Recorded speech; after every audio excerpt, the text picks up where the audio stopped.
another interview, and I got the camera kind of far away, so we're not going to be able to see the chat very well. Okay. So my guest this afternoon or this evening is pronounced Dany, yes? Dany. Oh, just Dany. Okay, yeah. Sorry, bad. Okay, Dany. So I was trying to do an Afrikaans pronunciation there, but we adjusted this a little bit more so you see more of her in the picture. Yeah, so welcome back to the program for those who are tuning in. I know it's late in South Africa, so we're 8 hours behind. It's 4 o'clock. That means it's midnight in South Africa. So not expecting a whole lot of people to tune in right now, but maybe some people, so the night owls be in there. But so she's a refugee that's here in Dallas, so Dany in Dallas. And we're going to talk a little bit about this today, but noisy neighbors. One thing that's interesting about her case is that she has cats and she's bringing them over. So just give me a thumbs up if the sound is okay, guys. I got to get closer because I can't really see. Is the sound okay? Give me a thumbs up. Dany, go ahead and say something real quick. Just give us a count in Afrikaans or something, 1 to 10 in English, whatever you want to do. Hallo daar. Can you guys hear her okay? Okay, good. All right, you guys can hear. Okay. All right, so the phone is a little ways away. It's on a tripod this time. Earlier today for Ross, I had it mounted on the table in a tiny tripod. This is the tall one.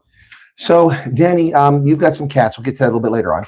But you're kind of a world traveler. You've been around. I mean, can we talk about some of the places you've been? Is that okay? Yeah. Well, you spent some time in China, yes? Yeah, I went there in 2016. Okay.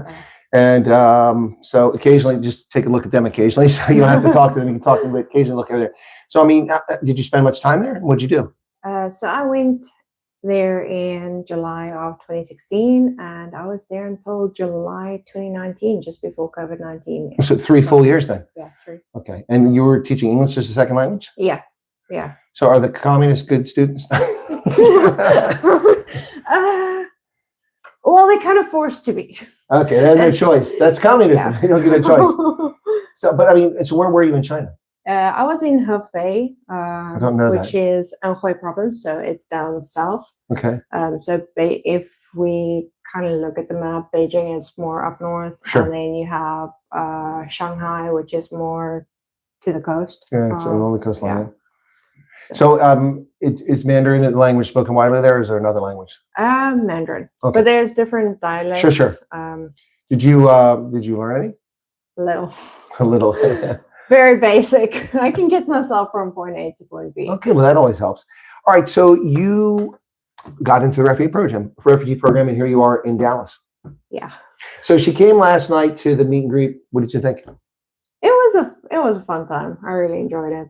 The kids had a fun time. My goodness, they were running around the whole evening. They were all knackered. Yeah, I was too. Yeah, she was knackered. Parents took their kids home. They were very happy because they all just passed out when they went home. So let's see. The program, when did you first hear about it? Actually, around about when it came out, but in February, yeah, February. But I did not apply then, okay. Because I had other plans. Okay. But then I applied on the 30th of May last year. Okay. Well, did those plans include Elon Musk? No. I'm just asking for a friend. Yeah. Anyway, no, seriously. All right, so a little bit later on you did it. So how long from the time that you would have put in the statement of interest? You said May, is that correct? Yeah. So you did the statement of interest. How long from then until the first time you were contacted? My first contact was on the 7th of September. So that's about 4 or 5 months. Okay. Give or take. Okay. Were you nervous waiting, or was you stressed? I mean, you lived overseas, so yeah, maybe it's a little easier for you than other folks. I don't know. So I couldn't give 2 shits. Well, sorry, I know YouTube might get demonetized for that. No, I won't be demonetized. Don't worry about it. It's fine. So so during the waiting period from application up until first contact on the 7th of September, I was working a full-time job in ESL. So it really didn't bother me whether I was contacted in June, September, whenever. I just went on with my life because I was busy. I had a full life. I was working at that point in time. I was working US hours, Korean hours. Sure. So from 11 p.m. up until 4 a.m. in the morning. And then I would work again from 1 p.m. until 5 p.m. That's a tough schedule. Yeah, so it was rough. So like I just if I was You didn't have time to worry about your I case. didn't have time to worry Okay. about it. So I just went on with my life as normal. Like if I was Well, that's the contacted, advice I've been giving people. I- You did it. if I got Did contacted, you know about my channel, or were you watching it then, or no? yeah, I was when I had time, I would watch it. Okay, so you knew about my channel. Did you Yeah. find out about because the refugee program, or did you heard of me before? To be honest, I just a friend of mine. Her name is Elise Goosen. Thank you, Elise. I met her in Bloemfontein. She was one of my friends there, and she actually told me about you before I even applied for the program. And then I would watch it every now and then when I had time. But yeah, when the first contact came, I got the email saying they would call me from the numbers, and I waited literally 24 hours. No, that was pretty Before cool. and then from there, it literally just really picked up pace. Yeah, actually, I waited a week. Okay, so but from- a week in comparison to 4 or sorry. 5 months, yeah. And then from there, on the 19th of September, it was my first interview, and that is actually where my boyfriend and I met. Oh, that's right. Yeah, that's an interesting story. So your current boyfriend is someone you met because of the refugee program. Yeah. But he's still in South he is Africa. still in South Africa. Okay, yeah. So I mean, that's an interesting aspect in and of itself. So you came here because you get all kinds of people making these presumptions about the program. So because I interviewed so many families, people are like, how come single people don't get to go? But technically, you're a singleton. Yeah, I am a singleton. I was not single when I applied for the program. Yeah, I was engaged.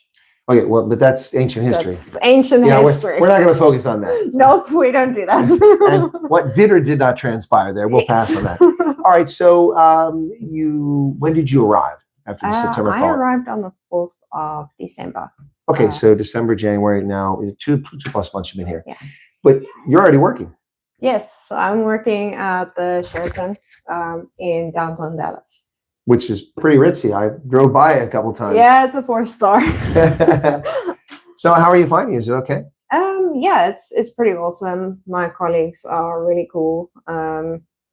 The HR, like everyone is pretty decent, and there's really good benefits. And the training is like you learn literally everything. Well, I was going to ask you about that. So, because a lot of American employers provide training. I mean, in South Africa, a lot of people get hired, they just kind of learn on the job. They don't always get the training. Yeah.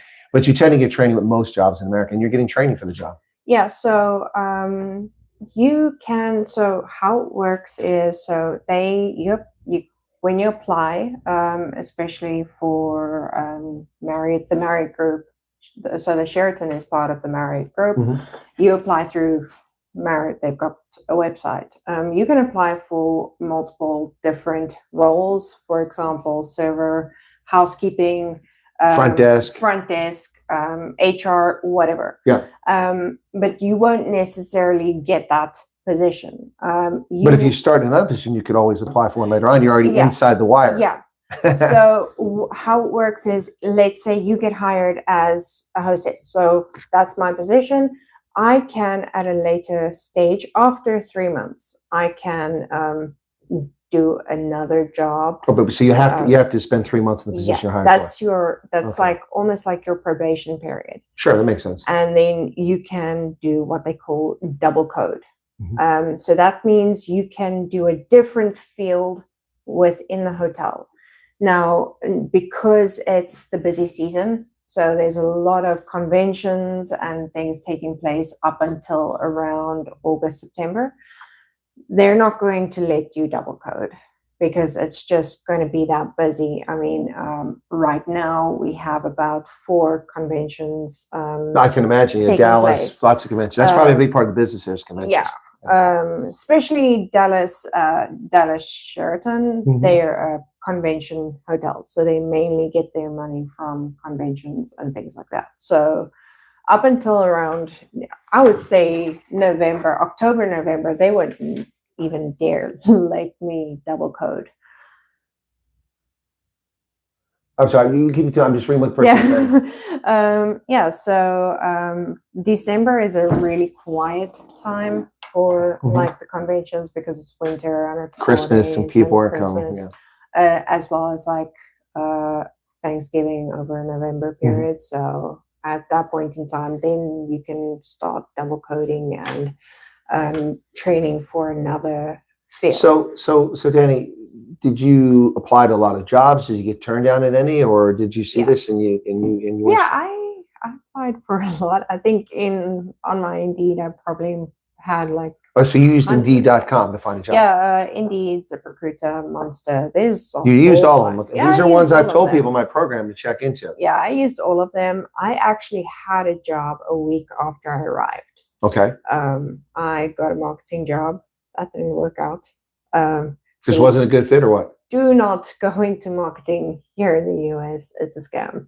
It's shame. It's a proper. Okay, so all right. But now you've got a proper job. Yeah, no, like it's proper. You guaranteed your hours in terms of like pay. And they've got benefits too. Yeah, benefits. 401k, so 401k. So retirement. Retirement. And Sheraton is awesome in the fact that they help you with financial planning. Okay. So what about dental or medical? You get that at all? We get. Do you get vision? Yeah. I don't get that. Yeah. So we get 90 days to enroll. So, but because I'm on the refugee program, I do get healthcare and because I'm a single, I only get healthcare for 4 months. Now so you've got to time it then, so one ends, the other picks up. Yeah. So in your case, I mean, it's different for everybody. Yeah. So families with young kids, they get Medicaid, and that is like what I get, but I only get for 4 months, and that is refugee medical assist. Right, RMA. And Medicaid is for 1 year. So for the families with kids. Yeah. So married couples, singles all get RMA. Right, and that's gone to 4 months. Yeah. But you've now got a job, so you'll be able to pick up that medical insurance through your employer, which is good. How long have you been working there? 4 or 5 days. Oh, so you just really started out. So, I mean, it's kind of early to ask you if you like it, but I mean, do you like it so far? I love it. She loves it. Okay. I get paid to say hello. That's pretty cool, huh? Yeah. That's pretty cool. So, I mean, look, you've traveled, you've been to China. Of course, you've dealt with things in South Africa. In your wildest dreams, you ever think that you'd be living in America? No, not in. Never crossed your mind, did it? Never. I didn't last year this time, or I never even thought that I would even be living in the US. Yeah. I had plans of like staying here for a while or visiting, but I never thought that I would actually live here. Yeah, it's kind of crazy when you think about it. I mean, it's been a year as of yesterday since President Trump's executive order. And while the numbers aren't that high, it has a lot to do with the fact that they had to create a program for in-country, and it takes time to do the proof concept. And plus there's a funding issue, then the government shut down, and then Christmas exodus. But now the numbers are really picking up, people coming over here. And speaking of numbers picking up, so I went to the housing complex where she lives, and Lily sent the word out that the colonel is here. And oh my gosh, the flood of people. We've got a photograph, which I'm going to share with the moderators.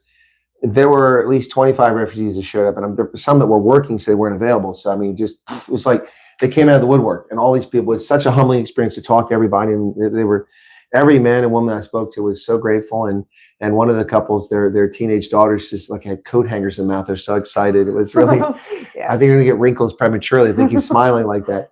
But it was a really amazing experience, and I'll share that with you guys later on when I have some time to make a video, and I'll talk about it. But what I want to say about that, and I'll talk about in the other video, but with you, is that she generously, as a single person, she has an apartment, and she's obviously not using all this space because she has a big living room and such, but the living room is not hers anymore, nor is much of the kitchen, it appears. The refugees this is truly a bon plan. That's what I'm seeing here in Dallas. The refugees are getting donations and working together, putting the donations in together, and then they're sorting through the clothing and things like that to separate it to distribute to people. And when I walked into her living, I didn't realize it was her living room because she was at work at the time. She came back to work, and they invited me in, and there were like stuff everywhere. It was like a Goodwill store hamper. Everybody just donated all these things. So all these bags, you'll see that when I do the video because I filmed a short video about it. And it's just amazing to see people coming together, working together, helping each other to adjust to this situation. I met people who've been here 4 days. I met people who've been here for about 4 months, almost 4 months. and the camaraderie, at least unless it was a show for me. I don't think it was a show for me. No, it is. It's real. It's genuine. Not a show for you. It's It genuine. is genuine. Like I've been here for 2 months. I'm humbled by the support that I've received as a single person From your fellow South Africans. from fellow South Africans. And your case officer pretty good too? She's amazing. Emily. Now, do you have Church World Service?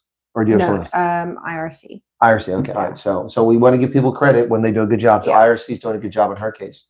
So is there anything that, I mean, obviously you've got a significant other now who's in South Africa. So other than missing your significant other, which I presume you're missing him, if he's watching this, she misses you terribly. I do miss you, Babsy. I do. Do you really miss him? Of course. No, so other than missing your significant other, is there something that you're wanting for or missing since you got here? I mean, you've got work now, you've got a place to stay. I mean, you're not in the Taj Mahal, but it's livable. It was nice. That's, like I can, I would say I had a pretty tough start when I came here. Obviously, it's rough. You were isolated. You're by yourself. I stopped a crappy job, and it was Christmas, New Year's, and you're by yourself. And by myself during that entire period, even though like I've got really great friends, Alicia, Lily, they're my 2 closest friends here in the US, and they're amazing. But also I would never have been where I am today if it wasn't for my caseworkers and the help that I've received. And just like here in the US, I mean, in South Africa, I don't think mental health is such a big deal. But do you want to talk about that? I mean, yeah, of course. Well, I mean, so Dany shared with me some of her challenges, mental health challenges. I mean, she's not a crazy person. I mean, let's get that. I don't think she is. Is there a bunny in here and a knife? I'm just checking. No. That's an old movie reference there. No, she's had some mental health challenges related to things that happened in her life. And when she got here, those things combined with the complete change of environment, even though you've been in places like China, but I mean, you left everything behind, you left your life there, and now you got a significant other that was important to you. All of that being isolated. So I didn't want to go into that, but she's willing to talk about it. So I think this is helpful for people if they want to hear this. So why don't you talk about what your caseworker helped set up for you and how it's helping you? So as you guys know, I arrived on the 4th of December. About a week and a half, 2 weeks later, I told my caseworker, listen, I'm not feeling like I feel really not great. And were you kind of depressed? Very. I was actually diagnosed with depression at the age of 6 years old. Wow. But I didn't know about it. But that wasn't when she arrived. Yeah. No. I've dealt with depression for your entire life.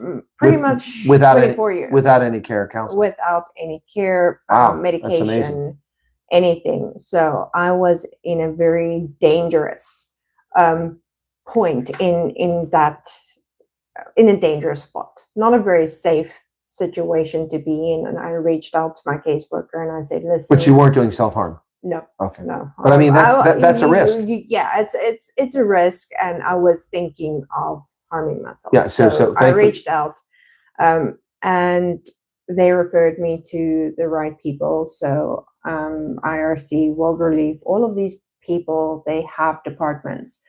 And they're very helpful. And within about a week, I was scheduled with a therapist and I started seeing someone. And where I am today and where I was a month, they're light years apart. It's light years apart. Okay. Even after I started therapy, I mean, before I started therapy, not once that I regret being in the US. It's just. But even after getting there, you probably appreciate it even more. Yeah. For those of you who have not arrived in the US and still maybe waiting on interviews or waiting on flights, trust me, if you do get to a point where you don't feel yourself or you feel like you need help, reach out. The US is very big on mental health and well, yes, we had Joe Biden as president, so we need mental health care. Yeah. So I couldn't resist that. Yeah. But yeah, mental health is extremely important here in the US. And like I'm extremely grateful for getting the help I need and being able to face my demons every single day and know that I will always have the trauma. It's never going to go away. Right. But how to deal with it. It's not going to affect me anymore. It's no longer debilitating for you. Yeah. That's really good news to hear, and in such a short period of time too. That's amazing. Well, it must look. I mean, I compliment you, Dany. It must speak something to your degree of resilience that you dealt with the things that you've dealt with in your life, and we won't get into that all the way throughout your life. And you never had care, you never had medication, and you held on, and then you even took this big step of getting on a plane and coming to America by yourself. But you left someone behind, and we're not talking about the boyfriend, okay? You left someone behind. We're going to talk about that. So Dany's agreed to do, once they're here, she's agreed to do another interview so we can share this, because a lot of people are very concerned about their pets. And so she has some fur babies back in South Africa. And they're the kind of pets that I like, but they make me sneeze a lot. So you've got, what, is it 2 cats? I have 4. Oh my gosh, 4. I didn't know it was 4. Oh my goodness. I have 4 asshole kittens. Okay, they're lovely, but they're apparently terrible. Yeah, they're assholes. Do they tear up your furniture? Not quite. If I have cardboard boxes, my one calico, she loves to tear them up. But as long as they don't tear up the furniture, that's the key. No. And then if I have those scratching posts, paper bags. There we go. Okay, paper bags. She loves to go and rip it up just enough, and then she goes and lays on it. But then you can't use the bag because she's torn it. No, she makes a bed for herself. So you're going to bring all 4 of the cats Yeah. over? Wow. Okay. Are they spayed and neutered? No. Yeah, luckily all of them are. Okay. Just checking. Oh my. Yeah. Of course you have to do that. So, but a few months back, last summer, people came into my chat and they were talking about Pet Lift, and then of course Project X, which is going on with Nicole. Those are 2 different projects. But people came into my chat and they said, "Oh," because people were asking me, "What does it cost to ship a pet?" And I know because I've done it. I shipped my 2 cats from America through South Africa to Botswana, and it cost me almost $6,000, not rand. And that was over 20 years ago. And then I shipped them back, but I drove into South Africa and dropped off there. So I saved a lot of money. I think it was only $2,800. It was a lot less, but still it cost me $7,000, $8,000 to send my cats both ways. And it was not an easy process. And I had to do a lot of stuff in advance. So someone came into my chat last year, a few people, and they said, "Oh no, that's not true. It only costs $200 to ship a pet." I remember that. Yes, and I said that, and I said that's not possible. That's impossible. Who told you that? That's not true. And I think it was a question of people hearing what they wanted to hear, because they're terrified of spending a lot of money to ship their pets over, and it's going to cost you a fair amount. You're going to have to save some money for that. Unfortunately, it's going to cost me an arm and a leg, and I really hope my cats worship the ground that I work. Yeah, well, I mean, unfortunately, cats own you. You don't own them. So I'm working hard for them to get them over here. Yeah. So that $200 thing was a negotiated price for a titer test for dogs, because dogs have to have a titer test apparently. Yeah. And so Pet Lift at the time to negotiate a rate, because it's much cheaper than a normal one test for one off, a bulk rate. Anyway, it started a whole mess, and I interviewed Pet Lift, and then I've talked to Nicole from Project X, and they're working on that. So to date, I think Project X has been successfully able to ship a couple of pets over recently. I think we have. Nicole can correct me if I'm wrong later. About 4, and then I think that's about right, because I think I was the first to find out that it wasn't with Pet Project and X. then there's another group leaving in about 2 weeks. Okay. And then my 4 cats in about a month. In about a month. At the moment, there are embargoes on flights because of the weather here. So there's the embargo on flights for pets. Yeah, not humans. Don't worry, humans can still fly. Because the pets, unless they're in the small carry-on with you, are in the cargo storage below, or the special storage. Yeah, they go into temperature control. Right. So the weather at the moment here in the States, Texas is fine. It's good. Trust me, look at the sunburn. The weather's good in Texas. It's just like other states. It wasn't 2 weeks ago, but it is now. Yeah, it was. The breeze was a bit rough. So you said I mean, I don't want to delve too much into this, but you have an association with Project X. You're not just shipping pets. Do you work with the Project X? Yeah, I am one of the admins on Project X. Okay, cool.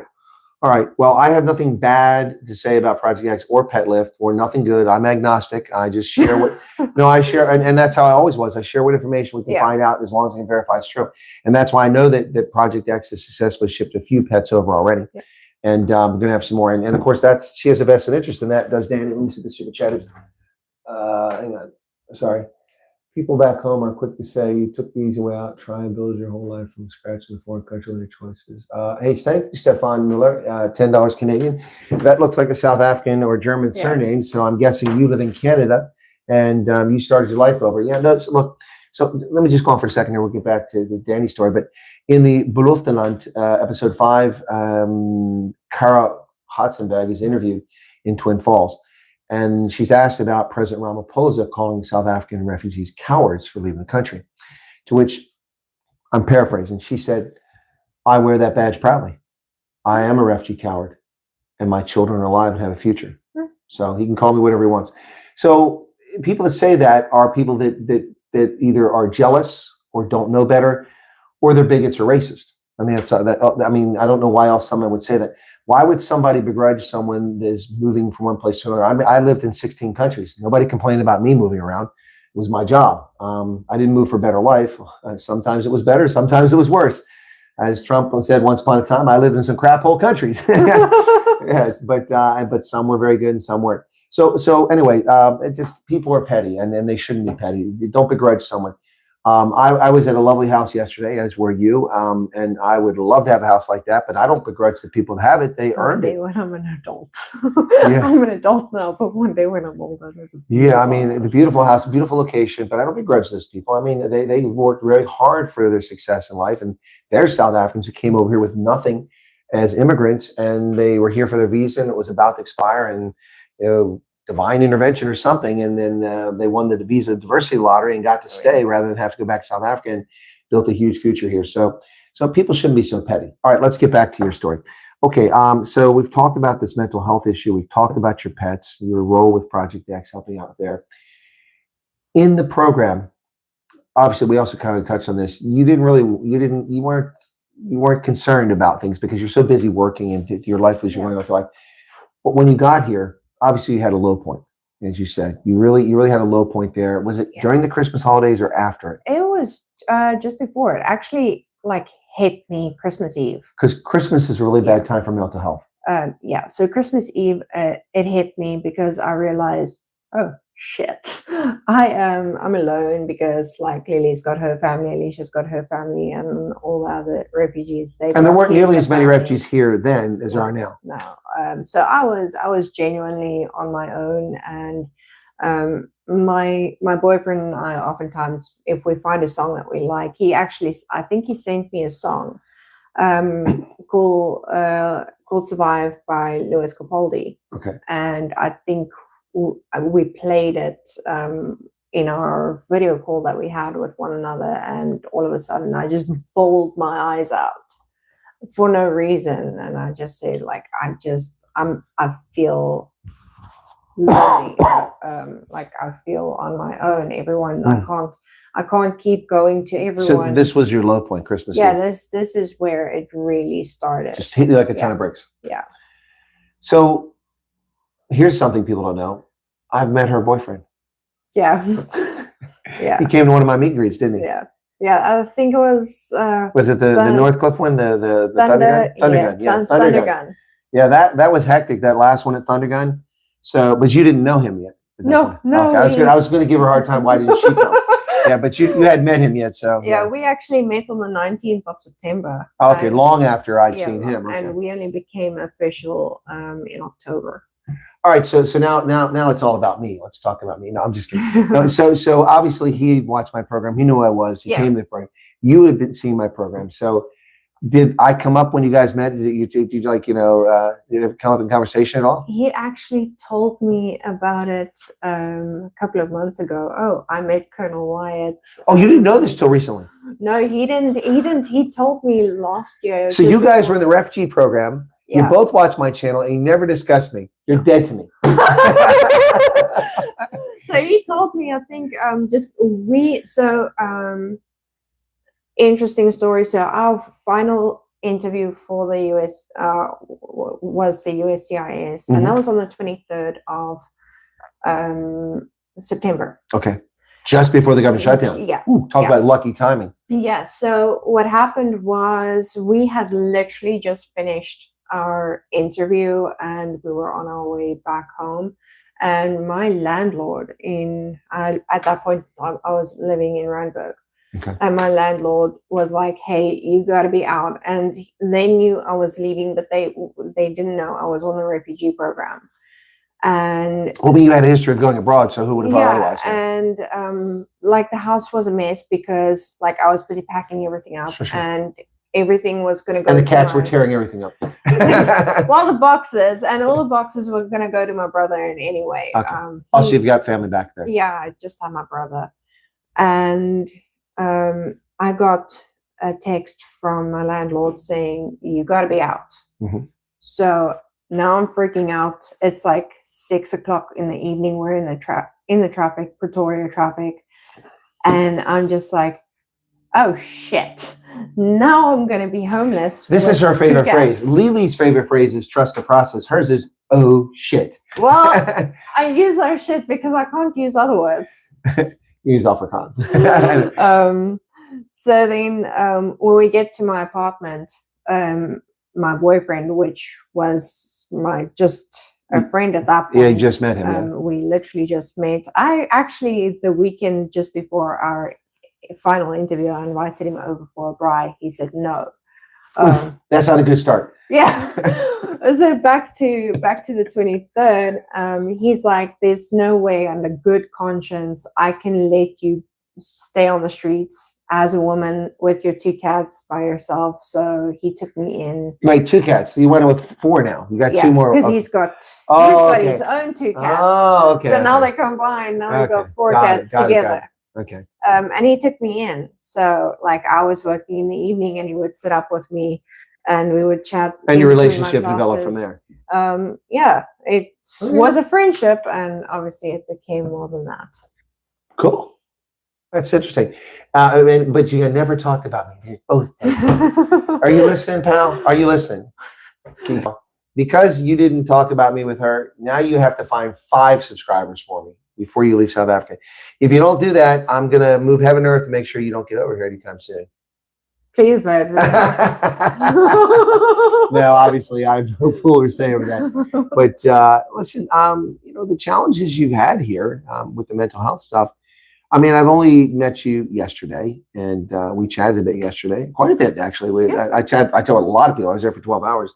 You weren't there for 12 hours, but I was there for 12 hours. But and then I met you again today, and I've seen where people strewn bags all over your apartment. You seem, on initial glances, to be adjusting well. Yeah, I would say I'm doing pretty well. I think one of the things, obviously, that's helping me get through everything is therapy. Yeah. And I'm gonna But say I mean, is it fair to say you needed therapy? Yeah. Like I've my entire life, just a little bit about me, my entire life I've been running away from all my problems and running towards everything that is not good. Alcohol, men. It's not great. We're not all bad. No, it's I men in terms of like the wrong people. Yeah, but I mean, can I share something else? I mean, you had I mean, I don't. So the things that aren't good for you is also issue of diet, right? I mean, you know, and can we share what happened for you? Yeah. So I mean, she was much larger person. Yeah. So those that do know me, especially my brother, no, so at my heaviest weight, I was 116 kilos. That's about maybe around. It's over 220 pounds, something like that. Yeah, 220. I'm much taller than you, and that's about my weight. That was at my heaviest weight. Wow. Now that's not healthy. Yeah, that is not healthy, and that's weight accumulated from childhood up until about last year, give or take. And I'm not to harp on that, but I imagine were you uncomfortable being that weight, or did? Oh, hell yes. Okay. So like I was actually during my time in China, I was diagnosed with fatty liver disease due to The obesity. Obesity. Yeah. the I obesity. was obese type 2. Oh my goodness. Yeah. But that changed. Yeah. You're not I'm- svelte, but you're a standard or getting smaller size. Yeah, so at this point in time, I'm guessing I'm around 180 pounds. That's around. Are you really? I don't think you're that. Are you really that heavy? Okay. Well, Yeah, so it's around 80. Okay. 80 kg? Between 75. But you've and lost a lot of weight. 80. Yeah, Are you feeling a lot better? much better. Well, I was borderline type 2 Type 2 diabetes. and high blood pressure. So now, at least, I imagine you backed off that. Your blood sugar is probably back to normal. So It's perfectly. My hormones are stable. Wow, my that's incredible. Glucose. This is a nice success story. everything. So obesity, which frankly, that's probably almost morbid obesity. I mean, it's probably close to that. Yeah, it was morbid.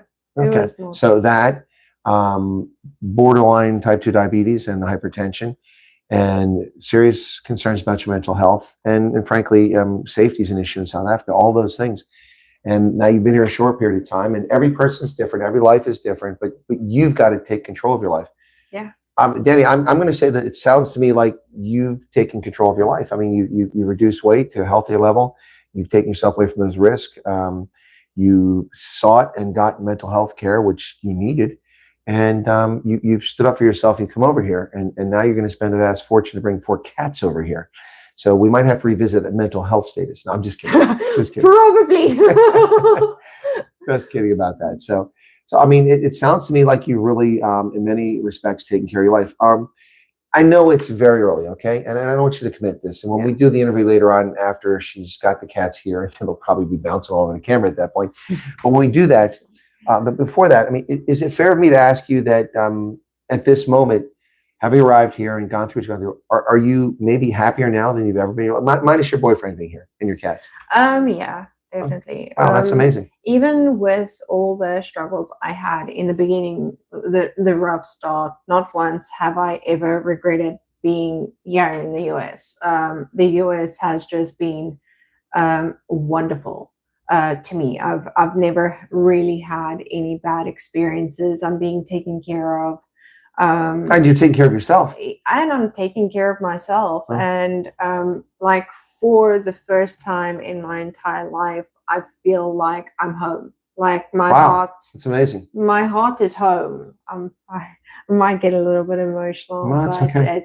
It's just. Ross was crying like a baby this morning. Yeah, me crying. It's, only his wife was standing up like a man. It's like my entire life with everything. I've got a lot of trauma and with everything I've been through personally and what the country's put me through, I never felt like I had a home. You never felt at home. Yeah, I never felt like I fit in. Yeah. And now for the first time, I feel like I'm home. I'm where I belong, and I never had that before. That's got to be a warm feeling. It's not something I can put into words. Okay. And I think for many of you that are still home, maybe waiting for flights, maybe waiting for interviews, maybe, or approval, or approval. When you are able to finally experience that kind of freedom. I mean, a couple of nights ago, I only got home at like 8 o'clock after being in Walmart for like 2-3 hours. You can't do that back home. I always had to look over my shoulder. I had to hide my mobile phone, my money, my everything, just out of fear that someone's going to take it or someone's going to hurt me. Now I don't have to do that anymore. And it's amazing to feel that. So the day I arrived in the US, I arrived at around 5:50 in New York. Mm-hmm. And as the landing gear touched ground on US soil, I bawled my eyes out. There's nothing because you realize, holy shit, I'm safe. I made it after 7 fucking months of going from application to the shutdown. I probably would have been here A bit sooner, during yeah. Thanksgiving. Yeah, Thanksgiving, maybe at least a month But later. 8 months of stress and the USCIS interviews, that's another. So I'm gonna play devil's advocate here a little bit because earlier she said my words, not hers. I was kind of nonplussed. I didn't worry about it when I'm out of my life, but there was stress there in the background. Yeah. Obviously with working, it didn't really, like, I didn't think of, like, You weren't I at know- home yeah. all day thinking about this. So I was working from home. Yeah. So I was on my okay, but I mean, but you were working. I know there's a lot of people that are unemployed just because of the employment situation.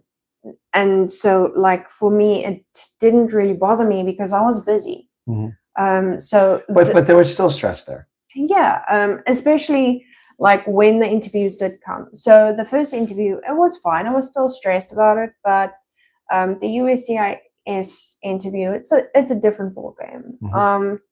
So with the first interview, it's less stressful because you're talking to the Kenyans, although you kind of feel when they ask you to specify, you kind of feel bad because you don't want to sound racist or anything, but you have to be honest. You have to talk about everything. Say what happened. Yeah. But the USCIS interview is a whole different. It's another level. It's a whole nother level. My interview was 3 hours, and my guy was awesome. He made me feel at ease, but it kind of. He asked you some serious questions. Yeah, it's you reliving the trauma that you experienced if you did have past persecution. Yeah. And many of those things you don't talk about. You pack them up and you bury them. You pack them up, you throw it in your bucket and you forget about it. She's got a lot of phrases. Yeah. And you don't talk about it, you don't discuss it because it hurts. Yeah. It really hurts. It's painful to rethink about. And so it felt like an interrogation because they asked the same question. Well, Dany, to be fair, whether you realize or not, it is an interrogation. I mean, yeah. It is. I mean, it didn't. It's not. It is, which I totally understand. I get why, and they have to do it. But there's no rubber hoses. Yeah. There's no rubber hoses. Yeah, and they don't have like a flashlight in your eyes saying, yeah. So, but it genuinely, it did, in a way, it felt like an interrogation because they're asking the same question in 10 different ways. They'll ask you and they'll come back at a different angle. Yeah, they'll come back. There's a reason for that. And that's to ensure that you're telling the truth. Because people who are lying, and people do lie in these interviews. I'm not talking about South Africans, I'm talking about people in the refugees. They do lie. People who lie will not be able, for the most part, unless they're a psychopath. There are psychopaths. Most people won't be able to keep the story straight if they're lying when you come at a different angle. Yeah. And I know this because I used to do that. So it's stressful. Honestly, no, and people that say it's not stressful, I think that you're a psychopath. Maybe they are the psychopaths. Because it is. I'm not going to lie. It is. It's very stressful to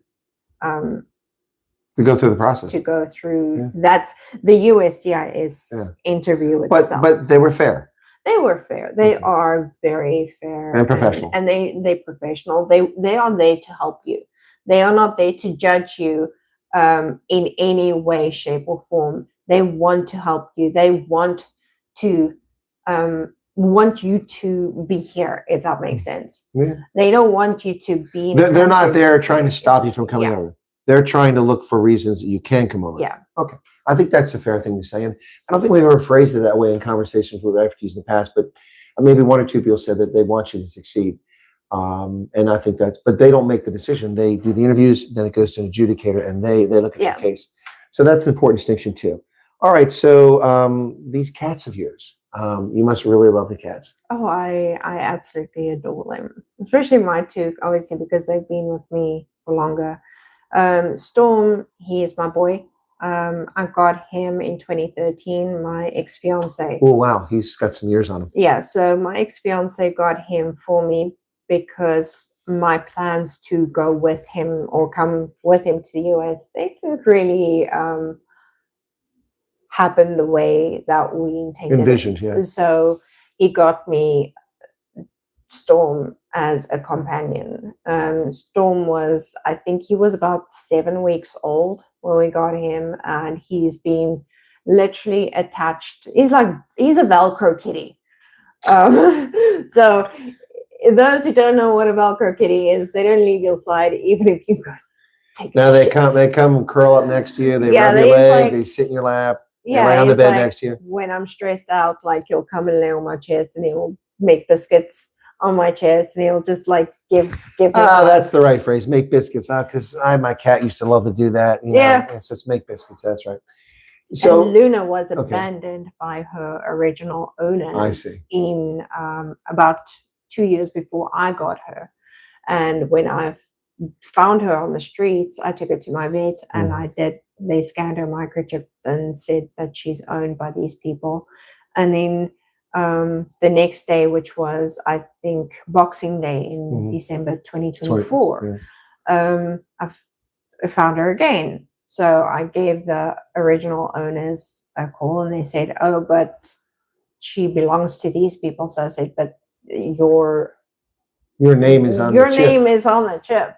So I said, well, I'm going to take her. She's no longer yours. You can't take care of her. She was living on the streets for 2 years before I found her. Oh, my goodness. So Was she skittish? Not really, no. Because I adopted Prince from Tunisia, and he was very skittish because he was feral. He'd never been owned, so never been with She was someone. used to people, but Okay, but Prince wasn't. yeah. So, and even throughout his life, you had to be careful with sudden moves. But Prince was a very loving cat. He was just very friendly, and that cat loved steamed crabs. Oh my god! And crab is so expensive. I would crack crabs and be like, yeah, oh yeah. He just wouldn't leave, and I feed him crab, and he was just so happy. And the other cat I had that I got, Tara, as a companion for him. She lived to be 23.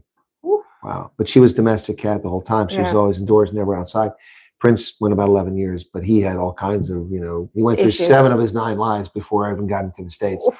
Yeah. So, but yeah, no, it's, they are interesting. Unfortunately though, they make me sneeze and make my eyes water because I sat next to burning oil wells after the Gulf War for weeks. Oof. And it had an impact. So I have allergy that I never had before, but no, cats are interesting. They own you. You don't own them. That's for darn sure. We're their slaves. Yeah, exactly. In some respect. Okay. Well, look, I mean, it's not always going to be easy. And let's be clear about something. So she talks about how she feels safe, but that's a feeling of safety because of the environment in South Africa. But it doesn't mean that people will never be victims of crime here. Yeah. Lily's kid's bicycle was stolen. Yeah, I actually know about that one. Yeah. So I mean, look, there's crime in America and there's violent crime in America, but it's not targeted against people because they're white or brown. At least normally that's not the case. And it's not everywhere and it's not all the time. So I've driven all over Dallas in the past, and I've been all over Dallas on the north and east side since I got here a few days ago. And things have been quite lovely and nice. And you've not been a victim of crime since you've been here? I wouldn't say crime. I actually have an interesting story. So sure. I think it was about a week or so before I started working. I ordered a Lyft to deposit money in my bank account. Lyft as in the company Lyft instead of Uber. Lyft, okay. Yeah. So because in American English we say I need a Lyft. So I ordered it so that there were 2 stops. So the first was the bank, and my final destination was the Walmart superstore just around the corner from down from here. Yes. And so I knew that and this was kind of on me because I should be more careful with my things. So I forgot my bag. Or not forgot. I knew I was going to go to Walmart Superstore. So I knew, okay, fine. My bag's going to be fine. I'm just going to deposit money and then I'm coming back. When I turned around, my driver was gone. Now, bear in mind, as a refugee, it is advised that you keep your important documents with you because of ICE, like your EAD, your Passport, maybe. passport, your boarding letter, all of those things. You keep those things with you in case there's like a raid or something, that you have those documents and they can see that you are legal. And so I call this guy and like he doesn't answer. So I go to the cop that was in the parking lot and say, I'm crying. I'm like, please help me. My important But you went to a documents." police officer. Yeah, he was parked in the I parking mean, lot. that in itself is unique for most South Africans. Yeah. You can't even go to police anymore. And he's like, you're gonna have to call the lift company and Right. tell them what happened. And eventually like asked me, are you gonna be okay? So I was like, yeah, like I've got to solve this on my own. He was very helpful. So I said, no, it's fine. I'll try and figure this out. Eventually, I go and I stand at the lamppost and I call my caseworker, Emily, and I say, listen, Emily, this guy, he drove away and he canceled the trip. He ended the trip. He's got my passport. He's got my EAD. But he probably didn't even know he had it, did he? He knew. Oh, knew. okay. I'm getting to that point. Oh, wow. Okay. And eventually I get hold of him and I say, fuck are you? You took off with my bag. You better come here within a couple of minutes. Otherwise I have your number. Yeah. We can trace you using your number. They said he'll be there in 3 minutes. So my caseworker, Emily, she gets there. She can see I'm very upset. And I call back and I say, listen, where the hell are you? You've got my bag. Says, I'm just around the corner. And eventually he calls me back and he says, okay, I'm here. Where are you? So I get out the car and I walk up to his car, open the door, but the bag isn't there. Okay. So he's like, here's your bag, with a smile on his face. Like it's the biggest joke ever. I looked at him, I grabbed my bag, did this, and I said, fuck you. And I said something else too, but that wasn't enough. I'm not going to repeat that. Was everything still in the bag? When I got to the car, Emily said, please just check your bag just in case.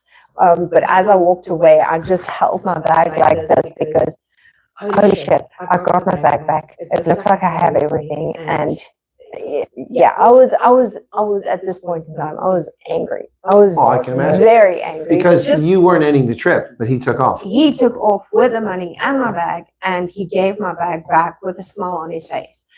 Had I not held my bag like that, I would have turned around and I would have probably beat him shitless. Well, the cops weren't too far away, so probably not the best plan. Probably not. So when I got back into Emily's car, she saw how, like, I was shaking. I was so upset. You were distraught. Yeah. And she was like, she asked me what happened. So I told her, well, this guy smiled at me while he was giving me my bag.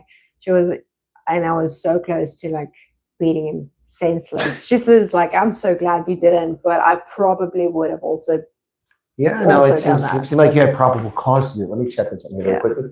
How are we doing here, folks? Now, as soon as I get up, I get a Telegram message blocking my screen that I'm trying to read. If I touch it, I might cancel this thing. Okay. So we've got over 100 people here. Folks, don't forget to hit the like button. I mean, it's after midnight for South Africa, so that's a pretty good crowd, and hopefully a lot of people watch this tomorrow. So, any update on your boyfriend? Do we know if he's got a travel date, or is we don't know? Unfortunately not. He's got his approval. Okay, so he's been approved. He's in the queue then. He was approved a week after I was. So I was approved on the same day I went for my medicals. My medicals was on the 26th of September. I got my approval letter while I was sitting waiting to start my medicals. Okay. And he went for his medicals, I think, on the 6th of October, between the 4th and the 6th, because my cultural orientation was on the 4th of October. Okay. What's that cultural orientation like? Was it interesting?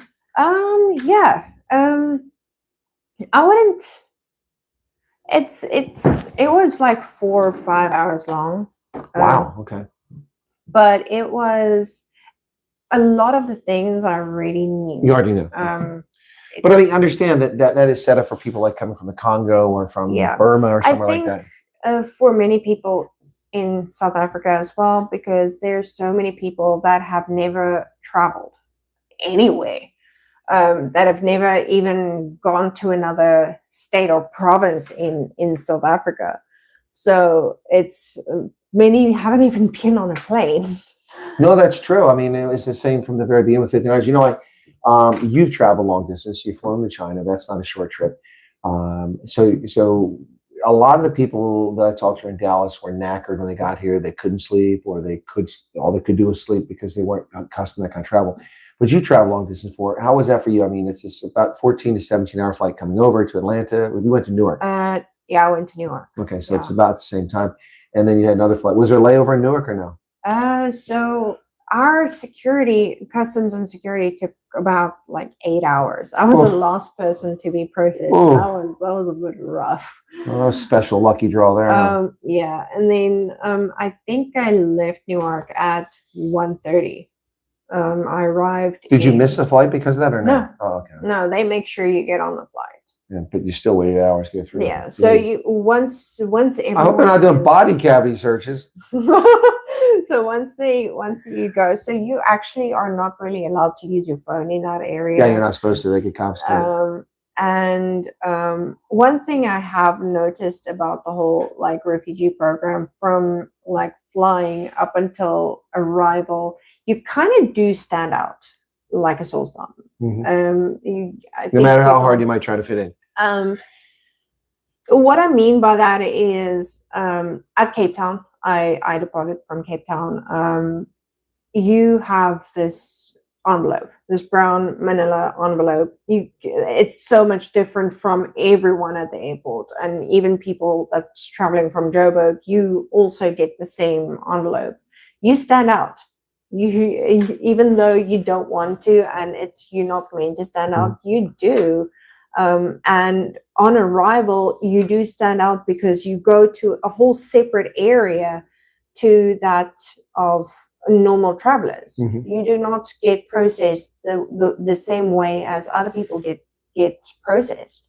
I was hoping and thinking it was a bit faster, but hearing that you spent 8 hours getting processed. Yeah, it was about 8 hours. The longest I've ever spent was 3 hours, and that was after 9/11. Because I think I got through security at 11 a.m. that morning. We checked out everything, and then we took everyone to their locations where they had to be. We got food, and we then the guy checked on me one last time before my flight and said, "Are you going to be okay?" And I was like, "Yeah, I'm good. I'm fine." But it sounds like a bit of an ordeal after traveling so long. Yeah, no wonder people with small children, it's tough, Yeah, I'm kind of glad I don't have kids right now. Yeah, but it's hard. It's definitely it's not that was, to be honest, that was my longest flight I've had, longest like travel day. Yeah, travel that I've had in terms of like one flight.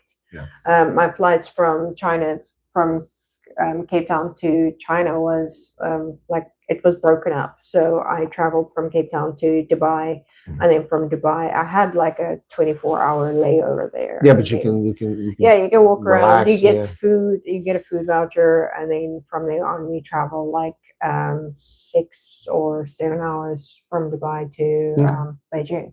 So that was my longest flight until this experience. So this was. The U.S. flight was my longest flight. That sounds like it's a tough one. So we've talked a lot about how you've really improved your personal situation in life, and you're here now waiting for the cats and your boyfriend to make their way over here. What do you, aside from the cats and the boyfriend, we're not going to ask which one you're asking for more, but what are you really looking forward to? What's the next big thing for you? Have you thought about the next big thing? Wow. Actually, I have. Like I've talked a lot about this with my therapist. I think one of my biggest goals is to save for a down payment on a house. Okay. Because like the way I see it is, if you can pay rent, you can pay a mortgage. And a house is an appreciating in most cases, it normally appreciates. That's correct. And with a car, it's a depreciating asset. The moment you drive it off the lot. The moment you drive it off that lot, it loses value. So let's say, for example, you buy a $10,000 car. In a year, it's probably going to be like $5,000, for example. 5 or 6,000, yeah, for sure. It's and then you also have insurance and gas every month. So like right now I don't see the need I'm pretty good at public transportation. I get myself to and from work every day. So you can save a fortune from having a car. I mean, Because those who get a car have got to pay insurance. Yeah. They've got to pay maintenance. They've got to pay the car payment. Yeah. And they've got to pay tolls around here. And Ooh, lots of tolls. I mean, through the Sheraton, I get bus and rail tickets or vouchers every month. That's $30. That's just that. If I so your have employer provides some subsidized travel. Obviously, it comes off of my paycheck, but if I have to buy that for myself, it's going to be like $150. No, it's a discounted rate because and it's. I'm not going to moan and bitch about that. That's that's a good deal. Like nothing, and that's just $30. I'm not paying for insurance for a car. No oil changes, no tire rotation, no timing belt replacement. Yeah, none of that stuff. Mean, it takes me less than an hour to get to work every day because of rail. So I leave for work at 4 a.m. in the morning. So this is the morning shift. And I get to work at 5, and my shift starts at 6 in the morning, 6 until 2. In the meantime, while you're relying on public transportation, you can sock away money you're earning towards that down payment for a house, or if you need to get a car for mobility to do things. So that's pretty smart. Wow. So I don't know if this is a fair question. I don't want to do it. I think I know the answer. I was going to say, I mean, I met so many South Africans who came earlier to your house because that's where I was at, and then you showed up. But I wasn't expecting so many people at my place. Yeah, it was a bit crazy, especially after I finished work. Well, I mean, and you walked in. I didn't realize your place. I'm like, but I mean, I thought she was at work. I mean, I think she'd be tired. She's going, well, that was nice of her to come by and see me again, but she wasn't coming by to see me. She was going home. Yeah, so I actually finished my shift a bit late because I was waiting for my manager. Obviously, because I'm still in the training phase. In training, I have to let my manager know that I'm clocking out. Yeah. So I was checking in whether she needed me because at the moment I'm the only hostess there. There's 2 hostesses. So I've got some news for you, which you're probably aware of. They probably told you in process. Because of President Trump's legislation, if you work overtime, there's no tax on that now. That's awesome. Time and a half and double time for holidays or whatever they pay. That's it's gonna be nice. That puts more pocket. At work we call it double dip. So there's a couple of holidays like Christmas and New Year, and Valentine's Day is another one where you can double dip and work double. So you get double your pay. Yeah. And that double won't be taxed because it's overtime. Wow. So because I get paid $18 an hour. That is. You want to guess what I was paid for minimum wage when I started working? Probably around $6. $3.35. Yeah. But I could buy a McDonald's meal for less than $5. Now I can't do it for less than 20. No, the nice thing about working where I am, I get discount. So for example, you mentioned that. So I don't. I wasn't really in the mood. So we get free meals at work. Free meals and free coffee. I've got about 5 coffees in me. There's just something about the coffees at work. It's just really, that's good to hear. It's wow. She loves the coffee. Okay. I love it, and I have a coffee machine at home too. But you don't even use it now. No, no, because there's crazy. just something about the coffees at work that I just like. It's just really good. But yeah, we get free meals, but I wasn't really into the meals today. So I got myself a chicken Caesar wrap and like those payday. It's like caramel protein. It's a chocolate bar. Payday, yeah. Candy bar. It was the first time I had it. It was pretty decent. But I would have paid like $20 for that had I not been a staff member. So you just saved yourself $20? Yeah, I paid $9. Oh, you saved $11 then. Yeah, it's. Do they give you discounts on rooms? Yeah, they do, but not at the hotel you're working at, obviously. But so if you travel somewhere, yeah. So if I can go to any Marriott chain in the U.S. Isn't Spring Hill Suites? I think is part of Marriott. Spring Hill Residence, Resident Inn. They've got so many. Right, Moxie I is don't even know another that one. one. I don't So know. Moxie is like for the Gen Z millennials. It sounds like something Gen Z would like. It's like you can party hard there. Not gonna lie. Okay. Yeah. So you don't have to worry about the room being loud there. Wow, the crowd is actually growing right now. We're getting bigger. Thank you all for the likes. So you're working tomorrow? Yeah. 4 a.m. Well, I leave. No, but that's work, it's when you leave, yes. So 6 a.m. to 2 p.m. All right. Unless they need me, because we actually have 4 conventions starting this week, and they arrive from this evening. So there might be some of that overtime coming your way this week. Probably. Cool beans. Yeah. No tax on tips, no tax on overtime. Yeah. So, but or Social Security. yeah, it's I'm actually still waiting for my Social Security. That's another thing. You are, according to federal law, you are allowed to work without Social Security. You got 90 days to provide. Oh, that's a nice update for that. Thank you for that. But as a refugee. Yeah, as a refugee or an asylee, and this is actually a fact that my caseworker, Emily, gave me after my previous employees put me on pause because they didn't have my Social Security. So you can. So she corrected. It's interesting on asylee because the law, unless there's been a change to it, asylees are not allowed to work when they declare asylum for 5 months. Then they can apply. No. Yeah, but they, if you don't, you can work without your Social Security. Once you reach the window where you're eligible to work, but not when they arrive. Whereas a refugee is authorized to work from day one. Yeah, but okay, but that's interesting to hear, and so I'll have to delve into that more because I had not heard it before, and it makes sense logically from how the law is written. So it's like the employment authorization document. I told people, I said that that you're supposed to have it, but you're not going to go to jail if you don't have it because you were legally allowed to work. It's just they have to finish the paperwork. There's only certain jobs that they do want you to have it. So, for example, like if you're going to work in HR. They do want you to have that, like HR and like front desk at a hotel or something. But it's, I think what I've seen so far, it's up to the employer. But that makes sense.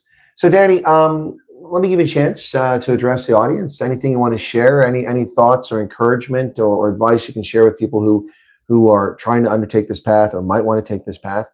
I've talked a lot about what the program is and what it's not. So anything you want to share with them, you got the floor. I'll sit back here for a second and just listen. I think I've had a lot of questions from aspiring refugees, people who are waiting for plane tickets or maybe haven't had the interviews. Everyone has similar questions in terms of employment. I know a lot of people are afraid that they're not going to find work, but trust me, you will. Now, I will say you're not going to necessarily start off in management. You have to be willing to start from the bottom and work your way up. If you work hard, the US is a country where they don't call it the country where you like build your dreams for nothing. If you work hard, you will get to where you want to be very quickly because the employers over here, they appreciate hard work. If you put in the work and the time, you will get what you want. You will get anything you want in your life if you work hard for it. And don't come here with the expectation that you're going to get everything. There are people that are entitled. I've experienced a lot of people that are entitled. Just work hard. And don't worry about things that you cannot control. You cannot control what people say, what people do. You can only control your actions and what you say and what you do and how you react to other people and the situations going on in your life. You cannot necessarily control at the speed at which the refugee program is is running and moving, but you can control like how you react. It's the program is hurry up and wait. You have to you feel like everything needs to go at your pace and everything needs to be quick, but also you need to wait. You need to be patient. Just keep in mind that even though when you do arrive here in the US, you're going to still wait. You're gonna have to be patient because there's certain things that you're gonna be waiting for. You're gonna be waiting for your employment authorization document. You're gonna be waiting for medicals. Some people might have 2 medicals, some people might have more, depending on their situation. You're going to be waiting for Social Security. You're going to be waiting for interviews, for jobs. Just be patient. I know you hear this a lot, but it's true. You have to continue to be patient throughout this process from application to arrival, because And then afterwards. because like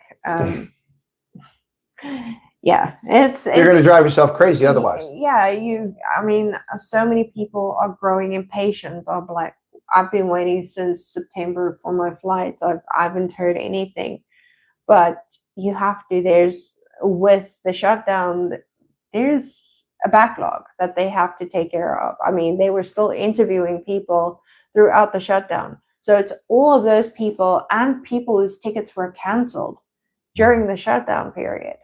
And then there was also the holidays, Christmas, Thanksgiving, all of that.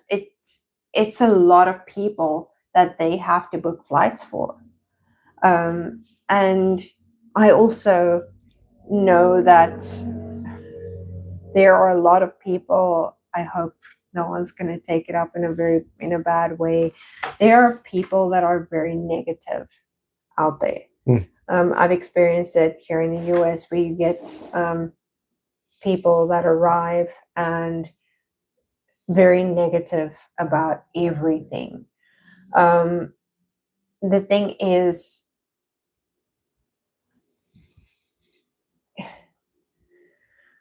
it's not going to get you down the road. It's not. You're not going to get anywhere by being negative. If you feel like, and now I'm going back to mental health. If you feel like everything is so overwhelming and you feel just meh, I don't think I can't even find a word for it. It's meh. Yeah, no, that's fair. If you feel that's fair. Meh, just reach out. There are so many people that would love to help.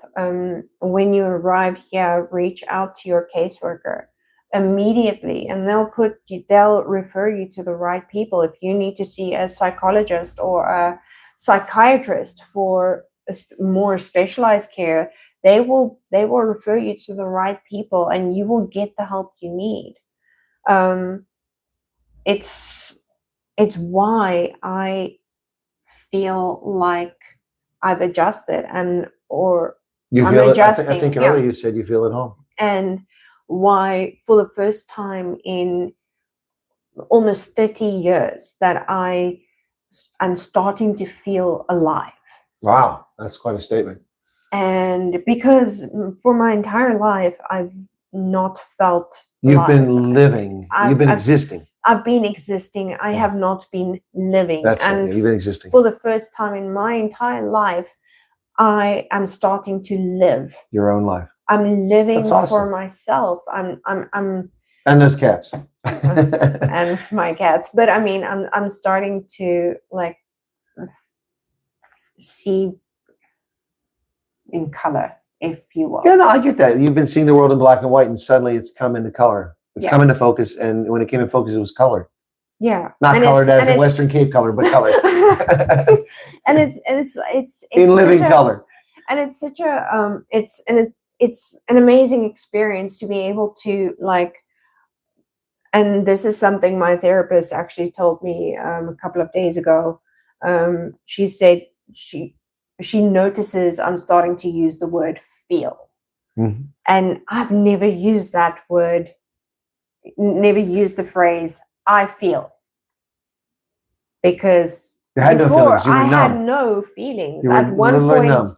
At one point, I actually thought I was like a psychopath or a sociopath because I didn't really cry. If someone close to me died, I was just like, maybe cried 1 or 2 tears, and then 2 seconds later, I'm like, okay.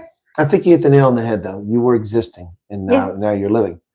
Cool beans. Well, Dany, I want to thank you for your time and for volunteering to come on here, and also offering to do another one when the cats are over here, so we can talk about that experience, and they can tell us any snags or snafus that might have cropped up, because things don't always go perfect. Well, there's already a snag. None are flying now because of weather. Yeah, it's not that they're not flying; it's just they're delays. This is like, but we'll talk about that. So I want to thank you for all that, and also for the things you shared, which frankly, folks, if you were listening the whole time, there's some deeply personal aspects of this conversation, which we haven't delved into with some other refugees. You got to give people their space, but Dany wanted to talk about these things, and so we did. We talked about her personal health, her welfare, her mental health, the things that she's gone through in life. So I just, I want to say bye, Donkey. I appreciate your time, and it's been a pleasure speaking with you. Yeah. All right. Okay, folks, there you go. We're going to have another interview tomorrow with another refugee down here in Dallas in the morning, and I think a second one after that. So my dance card is filling up tomorrow. So I've got at least 2 interviews in the morning. One of the interviews, which will be interesting, is a gentleman who arrived in the States as a South African refugee and was not happy with where he's located in Maine. So he self-relocated down here to Texas. And we haven't really talked to someone in an interview that's done that before, so that'll be fascinating. So aspects that we really touched on new is mental health we talked on tonight, which we haven't spent a lot of time talking about. And then tomorrow we'll talk about that. And then we got a family coming on that it should be very exciting. I don't know what we're going to do with the kids, because the kids like to run around. There's like 3 of them, so maybe they'll leave the kids with a neighbor or something like that. But anyway, so once again, my thanks to my guest Dany, and good luck to her boyfriend. And I'm sure she said she misses him, so I hope he gets over here soon so that they can be reunited with the cats and with Dany. All right, folks, that's going to do it for tonight. I'll be on later on for Night Owls. Don't worry, I'm not watching the Super Bowl. I stopped at the NFL. So thanks a lot, everybody. We're just going to shut it down, okay?